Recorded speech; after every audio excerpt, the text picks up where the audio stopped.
Hi, good morning. Welcome to my mini blog. ಇವತ್ತು ನಾನು ನಮ್ಮ ಮನೆಯಲ್ಲಿ ಪತ್ತಗೋಬಿಯ ಹೊಸ ರೆಸಿಪಿ ಮಾಡ್ತಾಯಿದ್ದೀನಿ. ಬನ್ನಿ ಯಾವ ಥರ ಮಾಡೋಣ ಅಂತ ನೋಡೋಣ. ಒಂದು ಬಾಳಿಗೆಯಲ್ಲಿ ಎಣ್ಣೆ ಇಟ್ಟಿದ್ದೀನಿ ಕಾಯೋಕ್ಕೆ. ಅದರಲ್ಲಿ ಸ್ವಲ್ಪ ಜೀರಿಗೆ ಸ್ವಲ್ಪ ಈರುಳ್ಳಿ ಹಾಕೋತಾ ಇದ್ದೀನಿ. ಒಂದೆರಡು ಹಸಿಮೆಣಸಿನ್ಕಾಯಿ ಹಾಕೋತಾ ಇದ್ದೀನಿ. ಚೆನ್ನಾಗಿ ಫ್ರೈ ಮಾಡ್ಕೋಬೇಕು ಇದನ್ನು. ಪತ್ತಗೋಬಿನ ಈ ಥರ ಕಟ್ ಮಾಡ್ಕೊಂಡಿರಬೇಕು. ರುಚಿಗೆ ತಕ್ಕಷ್ಟು ಖಾರ, ಉಪ್ಪು, ಅರಿಶಿಣ ಕಟ್ ಮಾಡ್ಕೊಂಡಿರೋ ಇದನ್ನು ಇದರಲ್ಲಿ ಹಾಕೋತಾ ಇದ್ದೀನಿ. ಪತ್ತಗೋಬಿನ ನೀರು ಹಾಕೋಬಾರ್ದು, ಆ ಥರನೇ ಎಣ್ಣೆಲೆ ಫ್ರೈ ಮಾಡ್ಕೋಬೇಕು. ಇಲ್ಲಿ ನೋಡಿ ಈ ಥರ ಆದಮೇಲೆ ಇದರಲ್ಲಿ ಕಡಲೆ ಹಿಟ್ಟನ್ನು ಬೆರೆಸ್ಕೊಂಡು ಸ್ವಲ್ಪ ಹಾಗೆ ಬೆರೆಸ್ಕೋಬೇಕು. ಆಮೇಲೆ ಈ ಥರ ಫ್ರೈ ಮಾಡ್ಕೋಬೇಕು.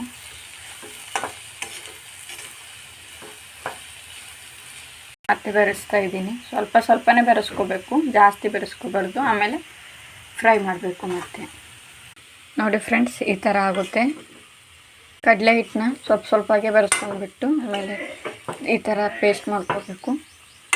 ಫೈನಲಿ ಉದ್ರ ಗೋಬಿ ಪಲ್ಯ ರೆಡಿಯಾಗಿದೆ. ಇಷ್ಟ ಆದರೆ ಲೈಕ್, ಸಬ್ಸ್ಕ್ರೈಬ್ ಮಾಡಿ ಆ್ಯಂಡ್ ಸಪೋರ್ಟ್ ಮಾಡೋದನ್ನ ಮರಿಬೇಡಿ.